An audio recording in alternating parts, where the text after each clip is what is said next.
Bonjour à tous, j'espère que vous allez bien. Donc aujourd'hui, une nouvelle vidéo hebdomadaire d'analyse économique et technique. On commencera comme d'habitude par un résumé macro de la semaine. Des deux côtés de l'Atlantique, on verra aussi la semaine prochaine les entreprises qui vont encore publier leurs résultats annuels. Ensuite, on passera sur le CAC 40, voir comment l'indice s'est comporté cette semaine et essayer de trouver les zones techniques clés à surveiller de près pour la semaine prochaine. Après, on passera sur le suivi de mes traits de court terme en toute transparence. Pas beaucoup de changements cette semaine. J'ai juste renforcé Trigano. Donc j'ai toujours le BX4, Neuron, Valorec, Trigano, Veolia, Airbus, Biomérieux, Accor, Eramet, Dassault Aviation, Safran, Renault, Edenred et SPI. On verra où est-ce que j'en suis et on terminera comme d'habitude par quelques sociétés qui techniquement me semblent intéressantes à surveiller de près. Alstom, Saint-Gobain, ID Logistique, Bouygues et Eurofins Scientifique. Donc n'hésitez pas à vous abonner à la chaîne, à partager la vidéo, à me lâcher un maximum de likes, ça me ferait très plaisir. Si vous avez des questions, des remarques ou si vous voulez un avis sur une société en particulier, mettez-moi tout ça en commentaire, je serai ravi d'échanger avec vous. Je vous rappelle mon Twitter où je fais le suivi de mes analyses techniques, de mes trades court terme, etc. Le lien est dans la description. Pour suivre mon PEA court terme et long terme à dividendes sur Morning, le lien est aussi dans la description. Bien sûr, je ne suis pas un conseiller financier. Mon avis dans cette vidéo ne représente pas un conseil d'investissement. Elle est juste réalisée à but pédagogique. Chaque investisseur a sa propre stratégie. Investir en bourse représente un risque. Vous êtes le seul responsable de vos achats et ventes d'actions. Allez, c'est parti pour les statistiques économiques de cette semaine, en commençant par la Chine avec les PMI manufacturiers qui sont ressortis plus faibles que prévu, 50,1. Le mois précédent était à 50,5 et les prévisions étaient de 50,6. Donc la Chine toujours peine vraiment à redémarrer. Je vous rappelle, au niveau des PMI, quand on est au-dessus de 50, c'est une expansion de l'activité. Quand on est en dessous de 50, c'est une contraction de l'économie. Donc voilà pour la Chine. On va voir si cette année 2025, ils vont vraiment réussir à sortir un peu de ce marasme aussi en Chine, entre les problèmes de logement, etc. Ensuite, on a eu en France les PMI manufacturiers aussi de janvier, moins fort que prévu, 45, les prévisions étaient à 45,3, mais meilleur que le mois dernier, décembre, qui sont sortis à 41,9, mais on est encore très loin de la zone des 50. Donc voilà, on a toujours une économie française dans le secteur manufacturier qui se contracte. Donc c'est pas de bon augure. On va suivre aussi ça toute cette année pour voir si enfin on va redémarrer économiquement en France. Pour le moment, on a enfin un budget. On va pas commenter ce qu'il y a dans le budget, mais on va voir ce que ça va donner. J'ai bien peur qu'au niveau du déficit public, on va encore être très loin de l'objectif. Mais on verra bien ce que ça va donner cette année 2025. PMI aussi manufacturier en Allemagne, plus fort que prévu et une belle remontée par rapport au mois dernier, 45. Et au niveau des PMI manufacturiers de la zone euro, toujours en dessous du seuil des 50, mais aussi on grappille un peu de terrain, 46,6. Ensuite, on a eu l'inflation. Donc, l'inflation globale pour la zone euro en janvier est ressortie à 2,5%. Donc, plus fort que prévu. C'était 2,4%. Et on voit une petite augmentation par rapport à décembre, qui était de 2,4%. Donc, attention. Comme je vous rappelle chaque week-end, attention à l'inflation dans la zone euro. Entre la guerre commerciale peut-être lancée par les États-Unis et Donald Trump, qui pourrait générer de l'inflation. Et bien évidemment, suivre aussi le baril de pétrole et l'euro-dollar, parce que plus le dollar va être fort par rapport à l'euro, ça pourrait aussi générer de l'inflation au niveau des importations, sachant qu'en Europe, on importe plus qu'on exporte. Et l'inflation aussi corps. Donc l'inflation corps, je vous rappelle, c'est quand on enlève l'inflation au niveau de l'alimentation et de l'énergie. Donc aussi, pareil, on est resté à 2,7 comme le mois dernier. Donc on va dire qu'on se stabilise. On n'est pas non plus sur des niveaux très élevés, qu'on tourne autour des 2,5, mais il va falloir surveiller de très près, sachant qu'on a une économie au ralenti, qu'on a la BCE qui, je pense, va encore continuer à baisser les taux, et on va, je pense, avoir aussi un problème, c'est qu'au niveau de la Fed, on verra avec les statistiques de l'emploi aux États-Unis, je pense qu'ils vont devoir arrêter leur baisse de taux au niveau de la Fed. Donc on va avoir un écart énorme de spread entre les taux européens et les taux américains. Je ne sais pas comment tout ça va se faire ressentir sur le marché d'échange avec l'euro et le dollar. Donc affaire à suivre. PMI Service aussi en France, plus faible que prévu, plus faible que le mois dernier. On est toujours en dessous des 50, 48,2. Au niveau de l'Allemagne, c'est mieux. Les services, 52,5.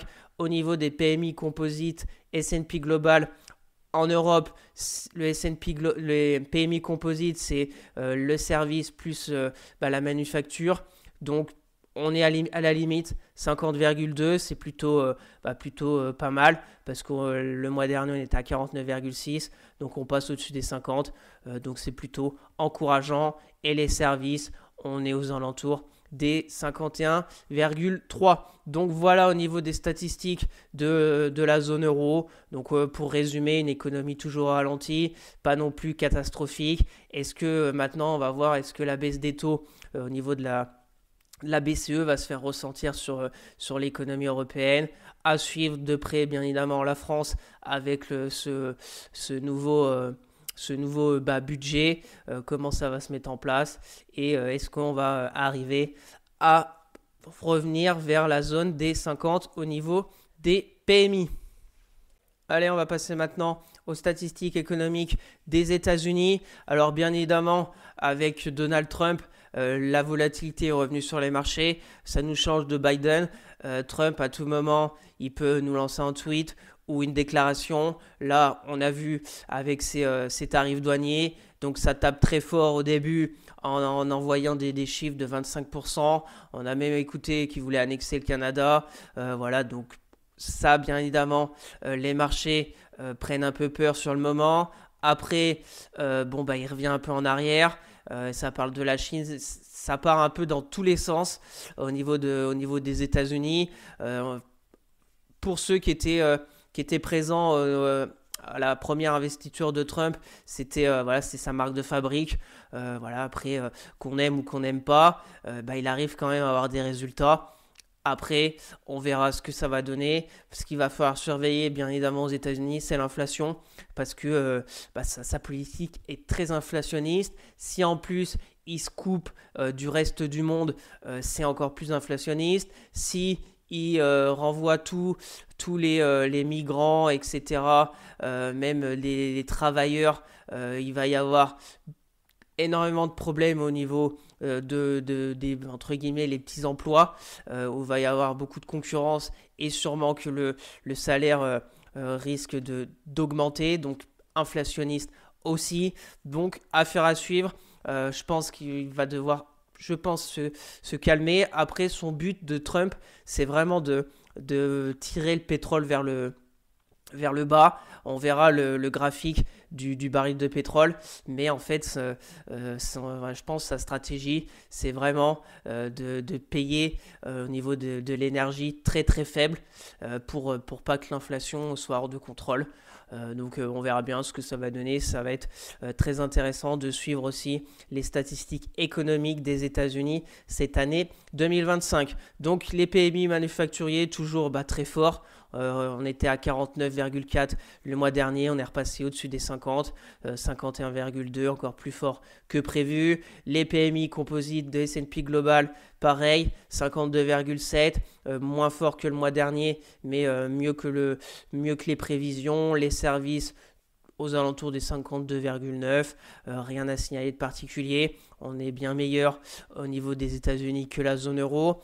Par contre, au niveau de l'emploi, c'était vendredi, on voit le salaire horaire moyen, 0,5%, c'était à 0,3% et le mois dernier aussi, on voit que ça commence à réaugmenter. Salaire horaire moyen sur glissement annuel, c'est 4,1%. comme le mois dernier. Donc on voit qu'il y a toujours de la tension quand même sur l'emploi. Et on a les créations d'emplois dans le secteur non agricole un peu plus faibles que prévu. Et le taux de chômage très bas, 4%. Donc voilà, ça a un peu généré de la volatilité sur les marchés. Sachant qu'on a eu aussi une statistique vendredi, les prévisions d'inflation qui sont revues à la hausse. Donc voilà, le marché n'aime pas du tout ça. Je crois que maintenant, le marché ne s'attend qu'à une seule baisse de taux au niveau de la Fed. Normalement, je vous rappelle qu'il y a quelques mois, ils en prévoyaient 5, 6, voire 7. Là, début d'année, ça en prévoyait 2. Première en juin, deuxième en décembre. Et j'ai l'impression que maintenant, ça en prévoit qu'une seule fin d'année. Et jusqu'à décembre, il y a encore des choses qui pourraient se passer. C'est pour ça que je me demande comment ça va se passer sur le marché d'échange entre l'euro et le dollar, si on a une économie américaine vraiment vraiment résiliente et une économie européenne vraiment amorphe, et surtout le spread entre les taux de la BCE, les taux de la Fed. Donc on suivra ça ensemble. On verra bien. On va suivre aussi de très près la guerre commerciale si elle s'engage entre la Chine, entre les États-Unis. Si Trump veut faire baisser aussi le baril de pétrole, il y aura l'Arabie Saoudite avec l'OPEP, etc. qui, dans leur intérêt, je pense pas qu'il faut que le baril continue de baisser. On verra tout ça. Plein de choses nous attendent, je pense, pour cette année 2025. Donc prudence, ne pas s'affoler à la moindre volatilité sur les marchés, parce qu'il va falloir s'y habituer. Allez, on va passer rapidement aux petits graphiques que je vous partage chaque week-end, parce que je pense qu'il va falloir les surveiller de près cette année 2025, car ils vont avoir un impact sur le marché action, bien évidemment. Donc on va commencer avec les obligations 10 ans français. Donc on voit que ça baisse encore cette semaine, c'est plutôt positif. Il y a eu l'adoption du budget. Enfin, j'ai envie de dire, donc ça a enlevé un peu de stress sur les marchés obligataires. Donc on est à 3%. Voilà, c'est pas non plus, on va dire, quand on regarde le graphique. En 2022, on n'était qu'à 1,5. Donc on est toujours sur des niveaux élevés, mais avec moins de stress. 3%, ce qu'il faut regarder aussi, c'est le spread avec l'Allemagne, bien évidemment. Voilà, donc c'est pareil, le spread avec l'Allemagne, ça baisse encore, 72 points de base. Donc c'est plutôt intéressant. Je vous avais mis les zones qui pour moi étaient à suivre de près. Donc au-dessus des 80 points de base, c'est vraiment entre guillemets chaud. Entre 65 et 80, on est, on va dire, sur du calme. Même si, bon, c'est pareil, si on dézoome, 75 points de base d'écart, on est sur des niveaux de 2017.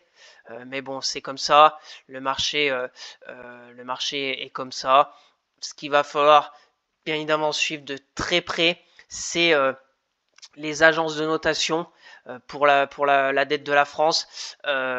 C'est, je crois, le 28 février, fin février, le 28 février, Standard & Poor's va donner sa note.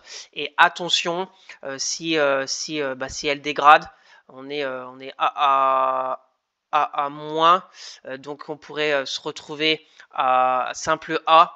Alors là, attention. Alors il y a deux questions. Est-ce que le marché a déjà pricé cette possibilité? Alors peut-être pas énormément de volatilité sur le marché des obligations, ou est-ce que comme entre guillemets on est la France, même si on mérite d'être dégradé, est-ce qu'on va être dégradé? Je n'en sais rien, mais vu nos résultats, vu notre dette publique, dette par rapport au PIB, etc., c'est vraiment catastrophique. On devrait être dégradé depuis un long moment. Est-ce que ça va être le cas? Maintenant, si on est dégradé et que la volatilité revient sur les obligations, attention sur le marché action. Et surtout, ce qui pourrait être dangereux, c'est pour l'achat de notre dette, parce qu'il y a énormément de fonds qui achètent les dettes des pays avec des AAA ou des bonnes notes, on va dire, de notation. Si on est dégradé, et ben ces fonds ne pourront plus acheter notre dette. Donc voilà, ça voudra dire que ça va être d'autres fonds et que le risque sera plus élevé. Donc si le risque est plus élevé, c'est les obligations qui remontent, le rendement des obligations qui vont remonter. Donc on va suivre de près, c'est pour ça que je vous le fais suivre ce graphique. Pour le moment, pas d'inquiétude, pas énormément d'inquiétude, on est repassé en dessous des 80 points de base de spread avec l'Allemagne, donc affaire à suivre. On va aller voir le prix du baril pour voir. Donc là je suis en données journalières, notre résistance qu'on avait mis à 82 $, et bien je vais sur rang, on voit que le prix du baril de pétrole a fortement chuté. On va voir jusqu'où. Grosse zone de support à 71 $, donc on va voir dans les semaines à venir si on y retourne. Donc là on est sur des prix quand même assez bas, hein. Si on dézoome de 2023, 2021, pour moi on est sur un prix de baril plutôt bas, hein, sur la moyenne. On verra ce que ça va donner aussi avec si on a une guerre commerciale avec les États-Unis. Et on va finir avec l'euro-dollar, comme je vous le dis, on ne sait pas trop où il va aller, hein. On voit que bon, la baisse était plutôt bien construite. On a eu un énorme rebond de l'euro, une énorme chute de l'euro. Là, ça part un peu dans tous les sens. On a la résistance à 1,05, la zone de parité à 1. On va voir durant les prochains mois où pourrait aller l'euro. Beaucoup d'incertitudes avec le président Trump. Un coup ça part dans un sens, un coup ça part dans l'autre. Donc on voit très bien ces énormes, beaucoup de volatilité sur le marché des changes, hein. On voit ces grandes bougies, que ce soit rouge ou verte. Donc affaire à suivre. On verra le week-end prochain où on sera l'euro-dollar avec les statistiques économiques qu'on aura la semaine prochaine. Donc pas mal de résultats à suivre encore la semaine prochaine au niveau des sociétés françaises. On aura par exemple Kering mardi. Mercredi, on aura EssilorLuxottica qui est sur des plus hauts. On va voir un peu les prévisions. Michelin, c'est un peu mitigé avec les problèmes dans l'automobile. On suivra aussi, moi personnellement, Neuron que j'ai en portefeuille, ou encore Rexel. Jeudi, on aura les télécoms avec Orange, ou encore Legrand, Ipsen dans la santé. Et on terminera vendredi avec Hermès et Safran, deux très belles entreprises qui sont aussi sur des plus hauts historiques. Donc on suivra ça de très près la semaine prochaine.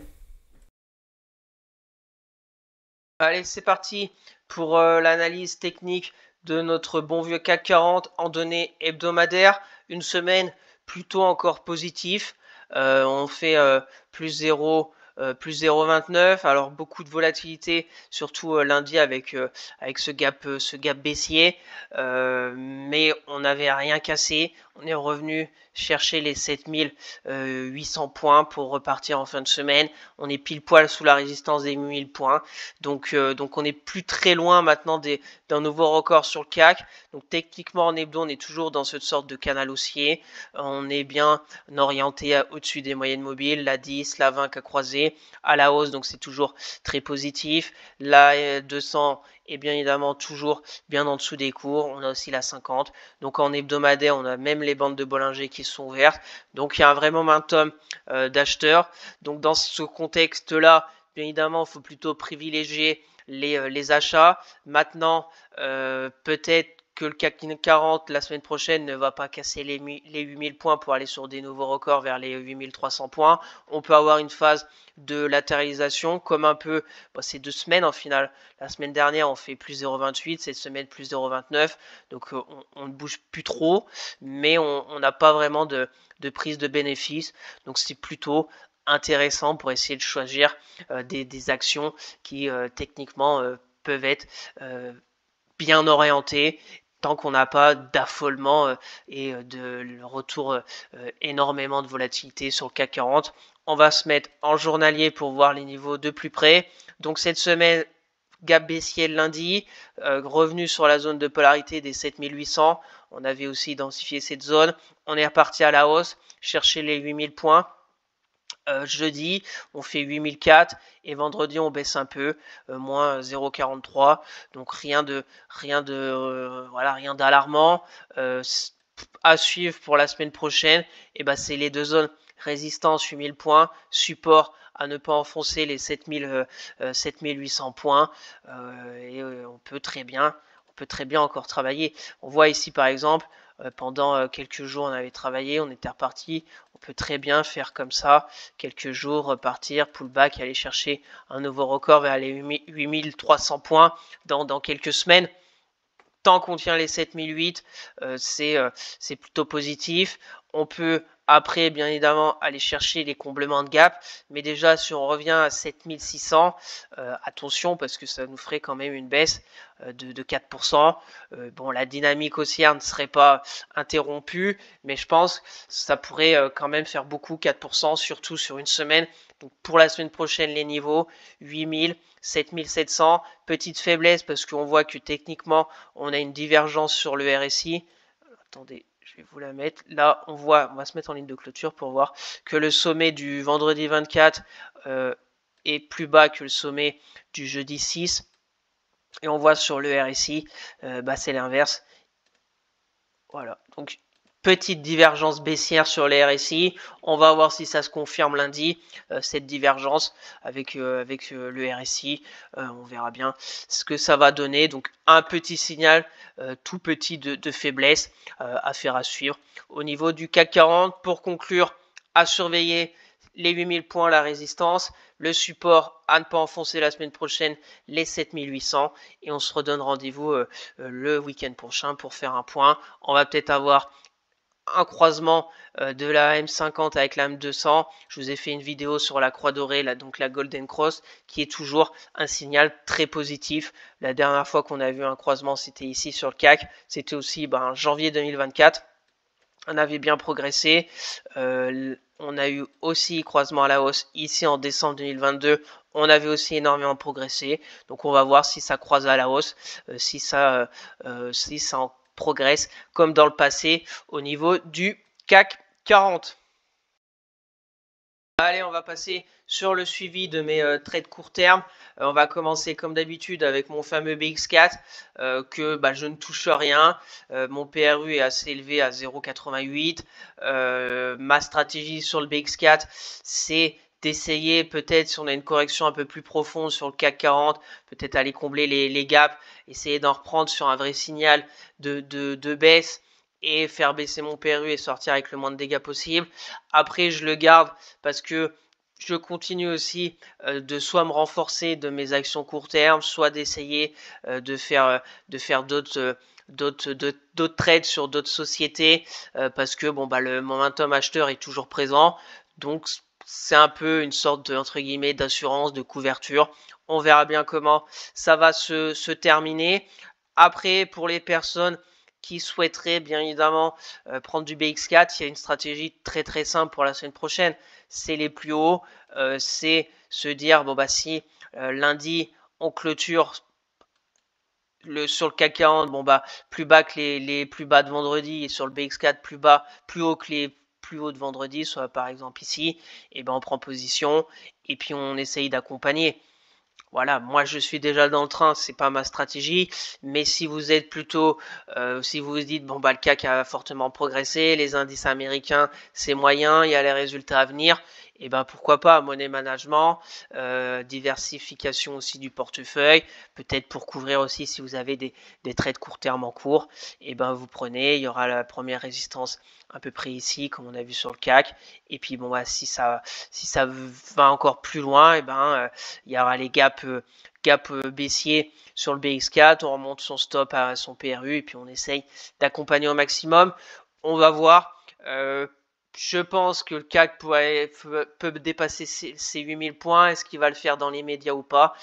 Ça, malheureusement, j'ai pas la réponse. Pour le moment, on n'a vraiment pas de vrai signal d'un retournement imminent sur le CAC 40.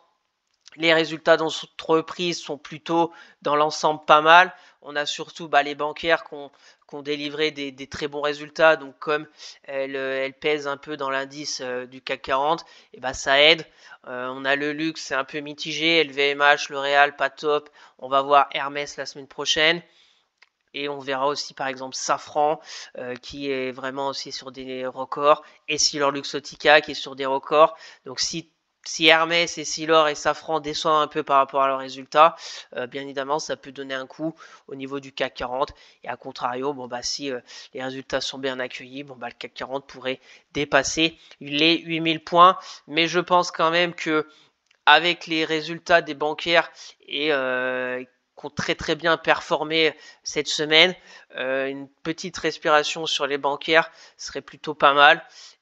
On verra si d'autres secteurs peuvent prendre le relais pour nous propulser le CAC 40 plus haut. Donc voilà une idée si vous avez un avis plutôt baissier dans les médias au niveau du BX4. On continue, Neuron. Donc Neuron, elle va publier mercredi. Pour ma part, je pense garder mes deux petites positions. On verra bien. Pour le moment, c'est intéressant. Je suis repassé au-dessus de mon PRU à 44,95. Mon stop est à 42,90. Je pense que je vais remonter mon stop sûrement vers mon PRU, mais on va attendre les résultats parce que peut-être de la volatilité. Après, fondamentalement, c'est toujours très bon, Neuron. Bien évidemment, on ne peut pas savoir ce que le marché va faire suite aux résultats, mais on verra. Pour les personnes intéressées, plus grand chose à faire dans les médias. On est à 2-3 jours des résultats. On est plus loin de la résistance historique à 47,55. Le support est maintenant vers les 45. Voilà, techniquement, c'était très propre. On a bien travaillé. On a cassé, on est revenu là. J'avais pris position, je pensais qu'on allait directement repartir, mais on a été plus bas. Et là, on a fait pareil. On a latéralisé. Là, depuis quelques jours, on repart. Une accélération haussière. Donc, c'est plutôt très positif au-dessus des moyennes mobiles.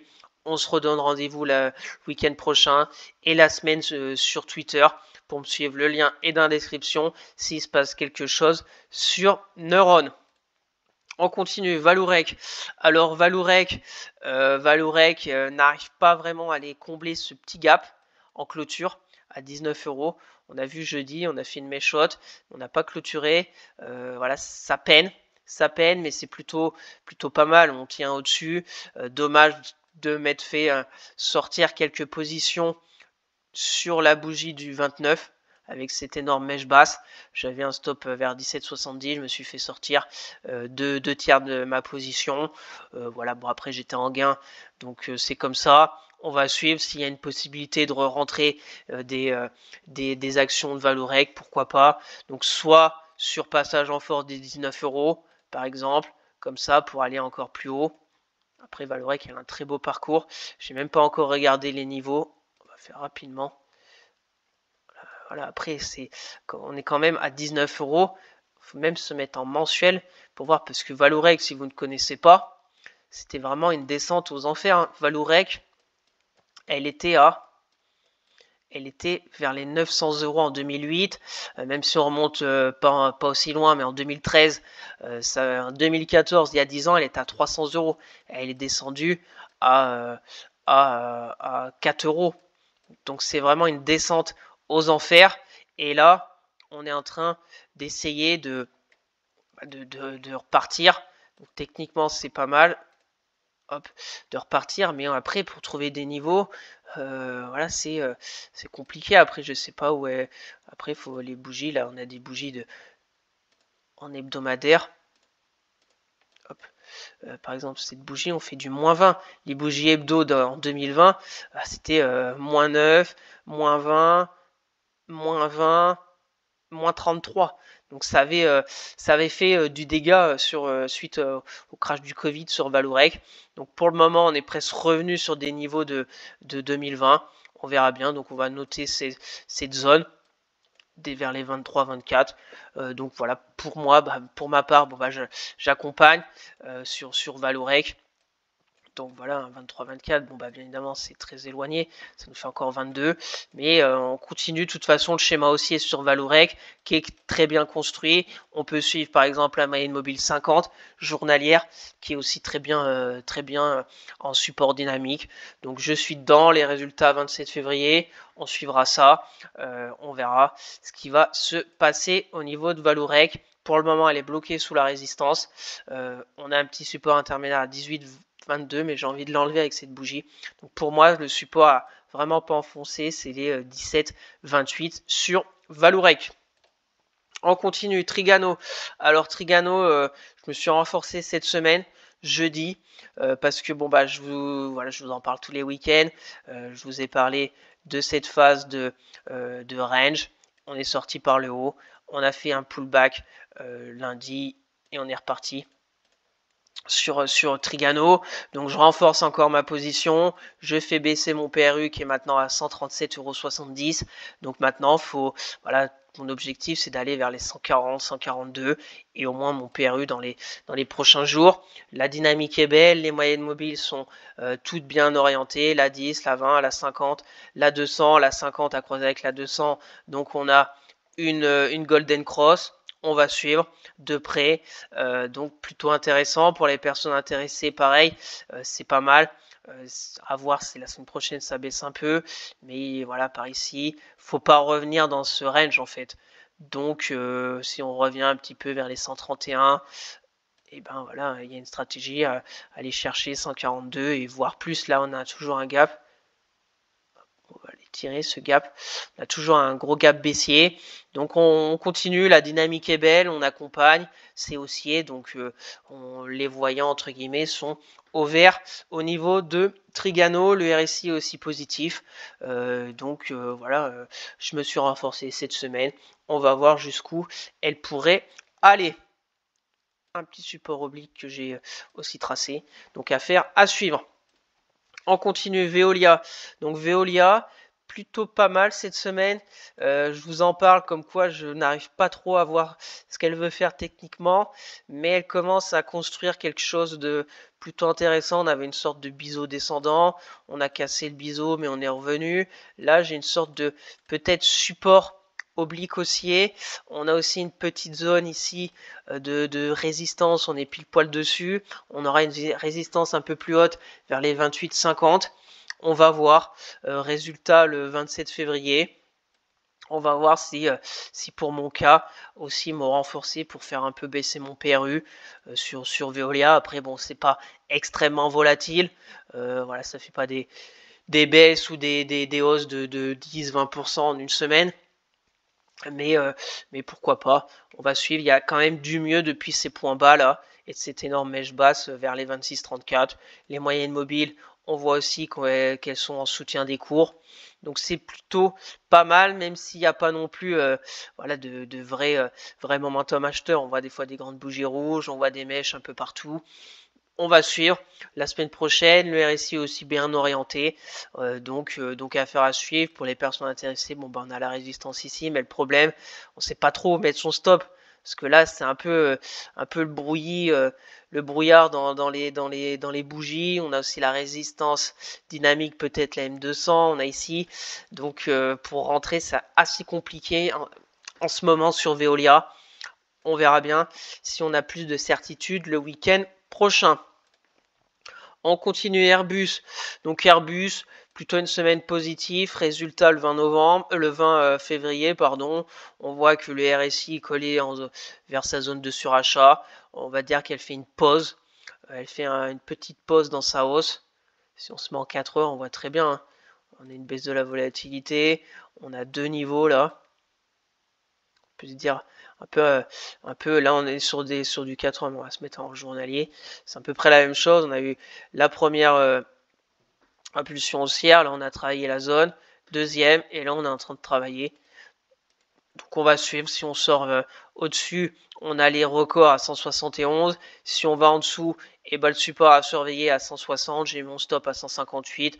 J'ai deux positions.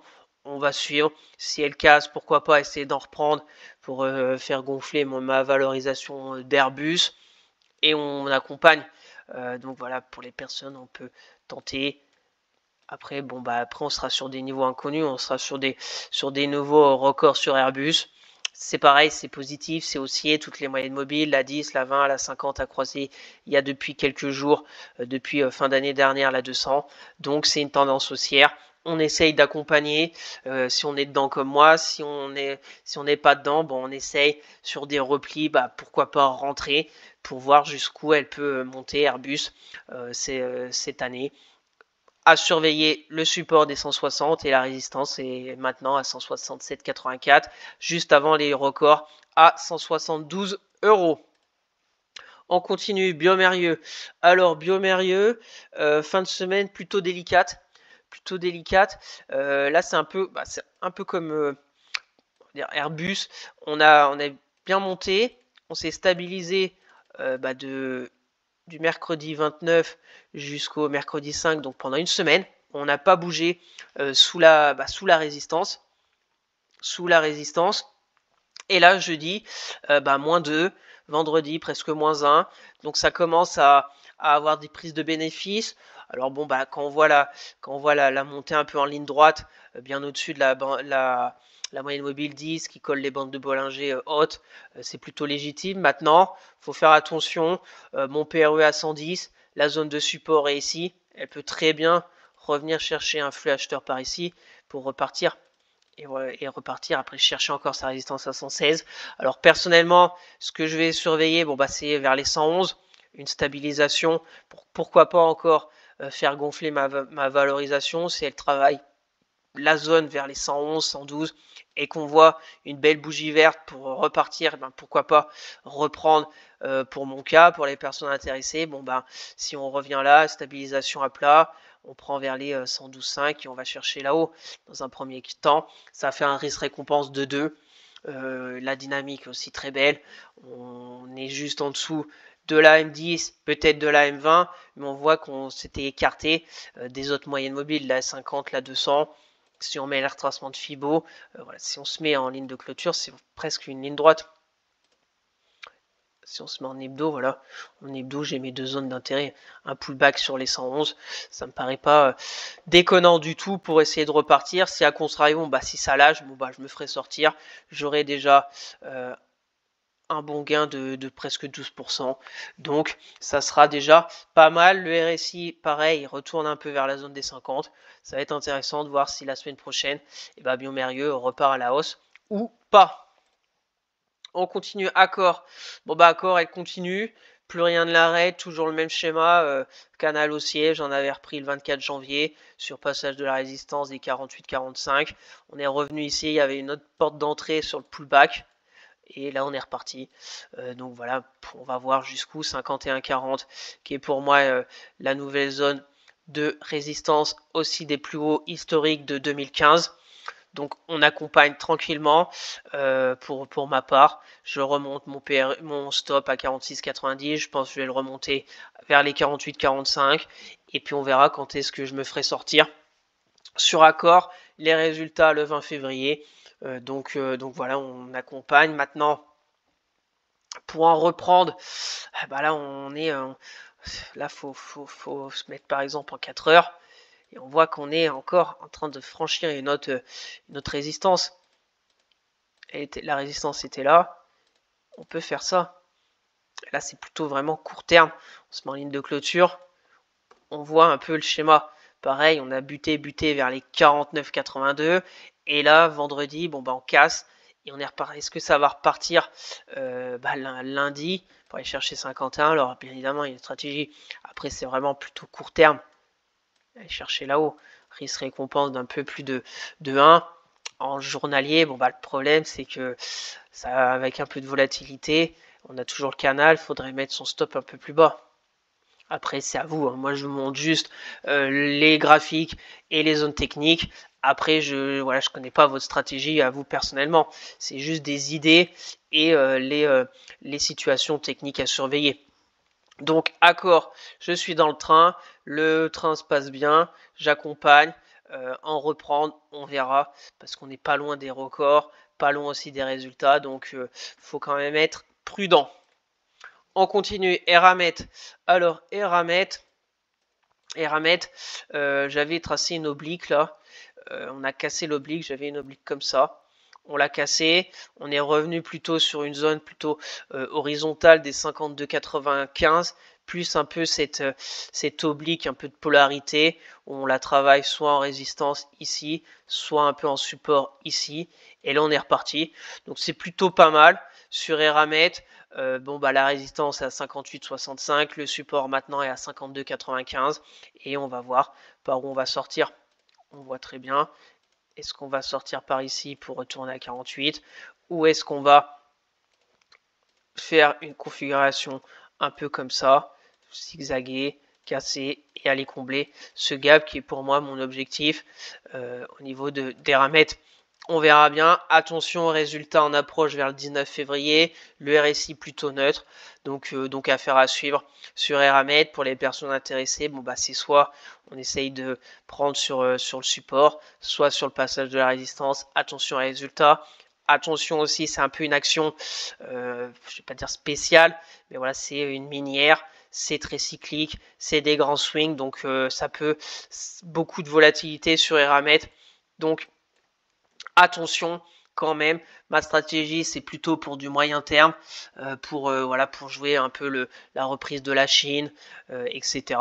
sur le secteur des matières premières, etc. Donc on va voir jusqu'où Eramet va pouvoir aller. On continue. Dassault Aviation.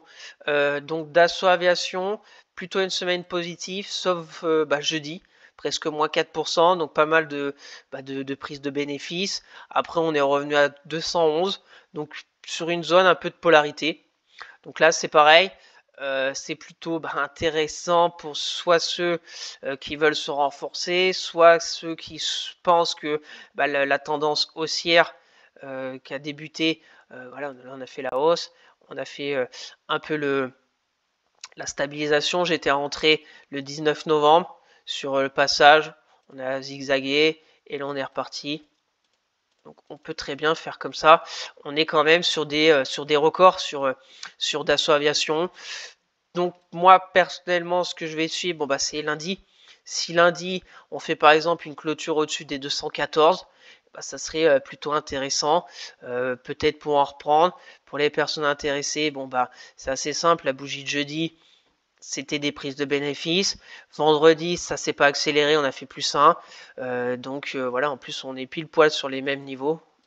En 4 heures, on voit deux fois que une journée de baisse et on a l'air de vouloir repartir. On va voir si ça va durer ou pas. Au niveau de Dassault Aviation, on est revenu sur la moyenne mobile 20. Donc voilà, il y a une stratégie comme ça. Le risque récompensé de 1. Mais si on casse la résistance des 220, on continue. On continue la hausse. C'est haussier. La moyenne mobile 10, 20, 50, 200 sont haussières. Et on est revenu sur la 20. Mon PRU à 197. Mon stop est à 202. On va voir. Peut-être intéressant pour ma part d'en reprendre. J'ai une petite position sur Dassault Aviation. Donc on va voir si lundi ça veut repartir. Et pourquoi pas en reprendre. On continue sur Safran. Safran, pareil, n'arrête plus. Je la regarde, j'ai envie d'en reprendre, mais elle me laisse pas beaucoup de possibilités d'en reprendre. Des portes d'entrée sur Safran se font rares. On va voir les résultats le 14 février, on va bien voir. Le RSI est toujours vraiment en zone de surachat. Donc il y a un vrai momentum acheteur sur le titre. On accompagne, on est sur des nouveaux records tous les jours presque, j'ai envie de dire. Là on avait la zone de résistance, on a cassé. Donc voilà, on va pas remettre des résistances toujours plus hautes sur Safran. On va peut-être juste descendre un peu ici. Je sais pas. Ouais, ici. Après, en fait, la bougie de lundi avec ce gros gap baissier, on est revenu. Ouais, c'est plutôt ici. Ça génère un peu de volatilité. Donc, on va voir. Mon PRE à 210, mon stop à 225. Je pense que je viens remonter mon stop tranquillement. Au cas où si ça revenait à chuter. Et on verra si, pour les personnes intéressées. Malheureusement, si on se met en hebdo, on voit que c'est vraiment ma zone à 220 qui était intéressante, mais là ça ne s'arrête plus. On est même en dehors des bandes de Bollinger, elles sont toutes ouvertes. Voilà, faut vraiment, je pense, attendre une vraie respiration, soit un retour vers les 228 pour repartir. Mais là, j'ai pas vraiment de porte d'entrée pour Safran. On continue Renault. Alors Renault, ça a beaucoup hésité cette semaine. ça a beaucoup hésité. Lundi, on était là, moins 0,59, moins 3 mercredi. On est revenu sur mon PE à 47,64. Voilà. Bon, bah, la résistance est à 50,32. Elle est très claire maintenant. Le support à 47,05. Tant qu'on zigzague là-dedans, et ben, pas grand-chose à faire pour moi. Voilà, si on va à 46,40, bon, bah, je me ferai sortir. Je prendrai ma petite perte. C'est assez délicat le secteur automobile, on ne sait pas trop, donc c'est pour ça qu'on a pas mal de volatilité, des mèches hautes, des mèches basses. Un coup ça va, un coup ça va pas. On a le croisement M50, M200 toujours positif. On va voir la semaine prochaine si on arrive à franchir la résistance ou si on retourne au support. Donc bien évidemment, bon, la stratégie passage en force de la résistance. Pour le moment, c'est pas trop le cas, mais la prochaine zone sera à 54,12. Et à contrario, si on revient sur le support, faudra faire attention. Voilà, par exemple, où il y a mon stop, on revient par ici. À peu près à mon PRU. Voilà, mon PRU, je suis à 3%, à peu près. Et puis on va chercher là-haut. Tout à fait recevable comme stratégie. Moi, j'observe plutôt Renault. On va voir. Les résultats ne sont pas dans l'immédiat. Le 20 février, ça va être vite là. Mais on va voir la semaine prochaine déjà. Après, les moyennes mobiles, c'est plutôt positif. Hein. La 10 n'a même pas encore croisé avec la 20. On a un peu... Ici, on avait eu aussi pas mal de volatilité. On avait fait un étage plus haut. Là, c'est à peu près la même chose. Donc, c'est pas mal de zigzags. Mais pas vraiment de prise de bénéfice. Donc, pour conclure, c'est plutôt intéressant au niveau de Renault, surtout si on casse les 50,32 €. On continue, Edenred. Alors, Edenred, très moche la bougie de vendredi. Très moche. Moins 4,56. Moins 4,56. Donc, Edenred, la construction technique était plutôt, j'ai envie de dire, presque parfaite. On reste bien collé sur la résistance à 31,85. On a le signal de hausse, on va là-haut, mais on n'arrive pas à combler le gap baissier. Ça revient sur la zone de polarité. Et le problème, la bougie de jeudi, c'était plutôt une hésitation, mais sauf que vendredi, on casse tout par le bas. Donc sur Edenred, pour ma part, ce que je vais attendre, c'est lundi. Est-ce que lundi, on va repartir peut-être chercher les 31,85, je n'en sais rien. On mettra son stop juste en dessous de la bougie de vendredi. Si lundi ça continue de baisser, je me ferai sortir à 30,60, soit prendre une perte d'environ 5% sur une petite position. Voilà, c'est dommageable parce que techniquement c'était très beau, mais le marché a toujours raison. Ça peut avoir des configurations techniques très belles, mais tout peut arriver. Donc c'est pour ça qu'il faut quand même avoir un plan pour une invalidation au cas où. On va voir si c'était juste des prises de bénéfices appuyées sur vendredi. J'ai pas vu passer vraiment de news sur Edenred vendredi. Donc on va voir.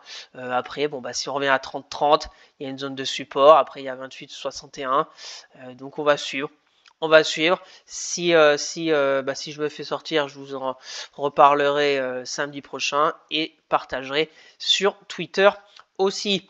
Pour les personnes intéressées, on va voir lundi. Si c'était un coup d'un jour ce vendredi, on pourrait repartir et là ça pourrait être intéressant. Si par exemple on a une clôture lundi à 31,60, on met le stop en dessous des plus bas de la bougie de vendredi, puis après on essaye d'aller combler ce gap de 61. Je pense pas que ça va être le scénario, mais on va suivre la semaine prochaine. Edenred. Et on va finir avec SPI. Donc SPI, plutôt pas mal cette semaine. Pris position le 30 janvier sur le passage de ce petit drapeau là. On était, là c'était intéressant, la baisse, la stabilisation sur cette bougie. On casse la résistance, je vous en avais parlé déjà dans mes vidéos. J'avais pas réussi à prendre position, j'ai attendu un peu la congestion. J'ai pris position le 30 sur franchissement de cette oblique baissière. Ça a bien travaillé, là on est reparti. Donc c'est plutôt positif. On n'a pas vraiment comblé on a comblé le gap en séance, mais en clôture, pas encore. Donc on va voir, de toute façon on est toujours sous la résistance des 32,74 avec cette même chose. On voit qu'il y a eu des prises de bénéfices et que la résistance a marché. Donc on va voir. Pour moi, je ne touche à rien. Mon PRU à 32, j'avais eu mon stop à 38, peut-être remonter mon stop au cas où si ça repart violemment dans l'autre sens. On va suivre de près la semaine prochaine. L'objectif pour moi, c'est le comblement de ce gap, aller chercher la moyenne mobile 200. Donc on va faire à suivre pour les personnes intéressées. Là on est pile sous la résistance. Dans l'immédiat, il n'y a pas grand chose, même si on va plus haut. Après, c'est quand même assez compliqué dans l'immédiat au niveau de SPI. Comme ça, ouais. Après mettre son stop, on pourrait aussi zigzaguer. Donc on va suivre. Ouais, après je regarde rapidement. Ouais, ici peut-être une petite zone ici, mais bon, là on a fait un pullback sur. Non, c'est pas très clair pour après savoir où mettre son stop si on prend position par exemple lundi. Après évidemment il y a un stop très court. Comme ça, hein. Si lundi on clôture plus haut que la bougie de vendredi, voilà, comme ça. Je regarde rapidement en 4 heures. Ouais, mon PRU. Mais là, on avait un gap baissier, on est revenu. Il n'y a pas vraiment de construction sur SPI la semaine dernière.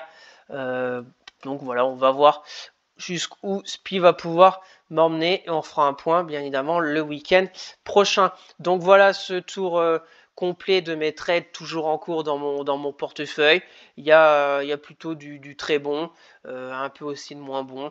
Donc on va voir jusqu'où ces trades vont pouvoir m'emmener. On se redonne rendez-vous le week-end prochain et sur Twitter si je me fais stopper ou si je me renforce.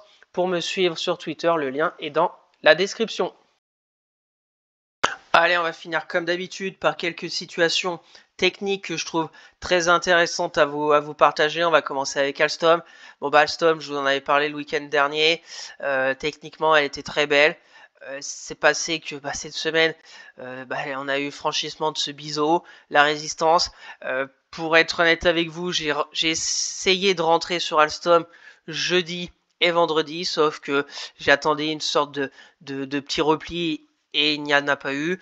Donc jeudi, j'ai essayé de rentrer sur un petit repli vers les 19,60, sauf qu'on n'a jamais eu. Je me suis dit peut-être que vendredi, elle va peut-être se replier vers les 19,60 ou vers 19, même 20 euros. J'avais mis un ordre à 20 euros le vendredi, sauf qu'elle est jamais revenue vers les 20 euros.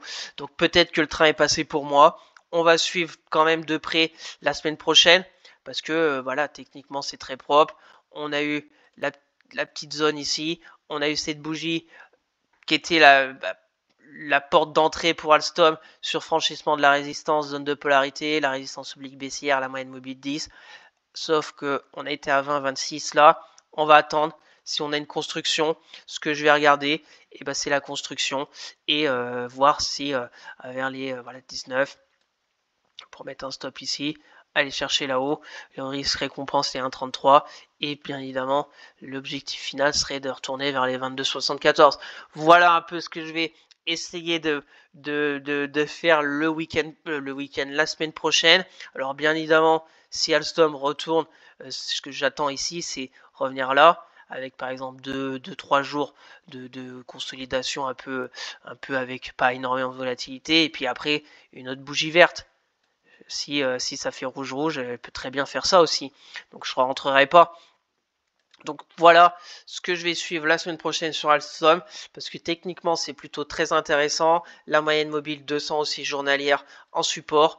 Donc on va suivre, on va voir, et je vais vous partager toute la semaine Alstom sur Twitter. On continue Saint-Gobain, pareil, je vous en ai parlé le week-end dernier, pardon. Et jeudi, explosion à la hausse, plus 6%, franchissement de la résistance des 90-72. Pareil, j'ai regardé, il n'y a jamais eu de pullback sur la zone. Je me suis dit peut-être que vendredi, il va y avoir un peu de prise de bénéfice, etc. Même pas, elle a fait du surplace. Donc on va voir, un peu comme Alstom, on a une config un peu comme ça, avec tranquillement sorte peut-être de drapeau sur sur un retracement là, sur la hausse. 38,2, parfait, vers les 90, 72. Et ben, s'il y a le lendemain, on a une bougie plutôt intéressante sur Saint-Gobain, un peu comme ici. Là, on a eu la hausse, on est revenu là, on a eu la bougie rouge de lundi. Mardi, on a eu une mèche basse. Et mercredi, on a eu le retour des acheteurs sur Saint-Gobain. Donc c'est un peu ce schéma que je vais suivre la semaine prochaine. Peut-être qu'elle va continuer à la hausse, peut-être qu'elle va tout casser par le bas, mais au moins j'ai mon plan en tête. Est-ce qu'il va se réaliser ou pas? Ça, c'est une autre histoire. Et puis après, pour Saint-Gobain, si elle revient ici, c'est prendre position là. La bougie de jeudi est très importante qu'il ne faut pas invalider dans les prochains jours. Et puis après, Saint-Gobain, on est sur des records. Donc peut-être on peut se donner comme objectif le range, hop, et aller là-haut. On va dire la barre des 100 euros, chiffre rond, voilà un peu ce que j'aimerais sur Saint-Gobain, risque récompense de 2. Attention parce que dans ce laps de temps, je pense, avant d'arriver à 100, il y aura peut-être les résultats le 27, même si le 27, ça laisse encore un peu de marge. Donc à faire, à suivre. On continue, idée logistique. Idée logistique, pas mal. La construction dans un petit canal haussier, on voit qu'on est bien au-dessus de la moyenne mobile 10 qui joue un rôle de support dynamique. Et là, on arrive sous la résistance sur idée logistique. Donc voilà, on a eu la baisse avec la résistance oblique baissière. On a cassé avec cette belle bougie et on a travaillé la zone avec plutôt des bougies là avec pas mal de volatilité, des mèches et tout, mais plutôt contenu. C'était plutôt un jour rouge, un jour vert, mais on a toujours suivi sur une tendance haussière de court terme. Donc résistance à 113 sur idée logistique, donc à suivre. On voit la construction en 4 heures, donc peut-être une sorte de voilà comme ça. Une idée pour prendre position, peut-être un peu plus haut si l'indice ça repart, aller à 100, 120. Hop, un stop par ici, après même un peu plus serré, à voir avec le support oblique, la moyenne mobile 10, si ça casse tout, on aura des signaux négatifs sur le titre, et aller combler ce gap, voire aller là-haut, ça nous fait un risque récompense de presque 2. Voilà ce que je vais surveiller sur idée logistique la semaine prochaine. Le RSI est bien orienté, les moyennes mobiles aussi sont tout en soutien des cours, donc on va dire, est-ce que la baisse est terminée? La phase un peu de range assez large, et puis on va repartir sur peut-être des nouveaux plus hauts sur idée logistique. On continue avec Bouygues. Donc Bouygues, je vous en ai parlé cette semaine sur ma vidéo avec le suivi mensuel plutôt en hebdomadaire, et ce que j'aime bien, c'est déjà en hebdo le passage de cette résistance oblique baissière, la zone ici d'intérêt vers les 30 euros qui était la zone de polarité. On voit, hop, on a cassé, donc c'est plutôt positif. Et en journalier plutôt court terme, ce que j'aime bien, c'est la hausse, la stabilisation, et là on a cassé. Donc aussi soutenu par les résultats de Vinci qui ont été plutôt bons et surtout bien accueillis par le marché. Donc Bouygues en a profité, les résultats sont le 6 mars, il y a encore le temps, il y a un vrai momentum des acheteurs, on est en zone de surachat depuis un moment, donc pourquoi pas essayer de se laisser encore porter par les cours. Alors il y a le petit gap, peut-être le petit pullback à attendre, comme ça. Hop, pour repartir, donc peut-être prendre sur le pullback, après une reprise sur Bouygues, on va dire par ici, donc on peut mettre soit le stop en dessous on va dire la zone de congestion, soit un peu plus on va dire au milieu, parce que des fois c'est assez souvent qu'on a une sorte de range, une latéralisation, des fois on revient un peu chercher faire sauter un peu les stops, donc j'aime bien mettre un peu de marge. Surtout sur Bouygues, qui n'est pas extrêmement volatile. Hein. Ici, ça fait que 3%. Si aller chercher là-haut, ça nous fait un risque récompense dans 32. On peut y aller, pas on va dire tranquillement. C'est pas très volatile. Voilà une idée au niveau de Bouygues que je vais vous faire suivre sur Twitter la semaine prochaine. On a aussi la moyenne mobile 200. on peut travailler autour de cette moyenne mobile qui est baissière, contrairement à toutes les autres qui sont haussières. Et on va finir avec Eurofins Scientifique. Donc Eurofins Scientifique, pareil, je vous en avais parlé en hebdo, la zone de pullback est vers les 50. On a eu les résultats bien accueillis par le marché avec cette bougie hebdo de plus 7. Et attendre peut-être un pullback sur Eurofins. Je viens de voir peut-être une oblique. Ouais, on a peut-être une sorte d'oblique, on va voir. On va la tracer, cette oblique. Voilà, on va la tracer. Donc ce que j'aime bien sur Eurofins, c'est que c'est comme ce que j'attends en fait. C'est la baisse, on a franchi cette belle bougie de plus 5 et là on a la petite consolidation sous forme de drapeau dans un petit canal baissier. Donc là, j'ai tracé aussi un petit support oblique haussier. On va attendre de voir jusqu'où elle va pouvoir descendre. Est-ce qu'elle va aller jusqu'à 50? Peut-être qu'elle va aller à 49. Bon bah là, le plan, ça sera autre chose. Mais si elle revient à 50 et qu'on a une belle bougie verte, du genre belle bougie verte, un peu comme ici, un peu comme là, soit à peu près plus de 2%, et bah prendre position, par exemple ici, un stop ici, et puis on va chercher le comblement de ce gap à soit un 77. Alors on aura peut-être une résistance que je viens de tracer là, la résistance oblique. On aura aussi les plus hauts ici de ces petites congestions, donc ici. Donc voilà, on va noter ça. On va voir 4 heures, voilà, on voit en 4 heures. C'est plutôt bien orienté cette respiration là sur Eurofins. Il n'y a pas énormément de volatilité, donc on va voir vers les 50 si elle y revient la semaine prochaine ce qui va se passer sur Eurofins, ou peut-être qu'elle va casser directement cette résistance oblique baissière de ce petit canal baissier et puis aller chercher le comblement de ce gap. Et puis après, bon il y a énormément d'objectifs sur Eurofins. Voilà, ça swing pas mal. Même encore un gap ici. Je vais les avancer, tous ces gaps là, il y a du potentiel. Donc les résultats, ils sont derrière nous, donc c'est plutôt aussi positif. Il n'y a pas besoin de suivre le calendrier des résultats. Ils ont été plutôt bien accueillis, donc on va voir.